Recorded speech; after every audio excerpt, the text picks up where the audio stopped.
Guys, আমিও ready হচ্ছিলাম বাবার মাথায় জল ঢালার জন্য। আমি তো নিজে শাড়ি পরতে পারি না, এর জন্য মা একটু হেল্প করছিল। তারপর চলে এসেছি আলতা নিয়ে, আলতা পরতে। আমি জানি খুব বেকারই পড়ছি, তো তোমাদের জন্য তো পড়তেই হবে। আর আলতা পরলে বেশ ভালোই লাগে, আজকের দিনও তো পড়তেই হবে। আজকে আলতা পরলে বর ভালো পাবো, এর জন্যই পড়েছি। তারপর চলে গেলাম বাবার মাথায় জল ঢালার জন্য। অ্যাকচুয়ালি আমি রাত জেগে ওই পুজোটা করিনি, কারণ একটু প্রবলেম ছিল। তো আমি দিনের বেলা একটু উপোস করে বাবার মাথায় জল ঢালতে গেছিলাম। চলে আসলাম মন্দিরে। আমি গেটটা খুলতে পারছিলাম না এর জন্য, যাই হোক গেটটা অবশেষে খুলতে পারলাম। চলে গেলাম মন্দিরের ভিতরে। গিয়ে আমি ঘন্টাটা একটু বাজিয়ে নিলাম, বসে পড়লাম প্রদীপ ধরাতে, আরে ধূপ ধরাতে। তোমরা কে কে এবার বাবার মাথায় জল ঢাললে বলো আমাকে কমেন্টে।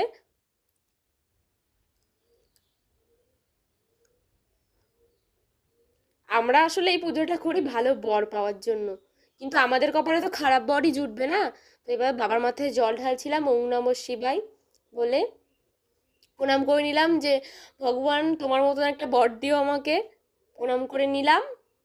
এবার প্রচণ্ড খিদে পেয়ে গেছিলো জানো আমার, আমি তাড়াতাড়ি করে বাড়ি এসে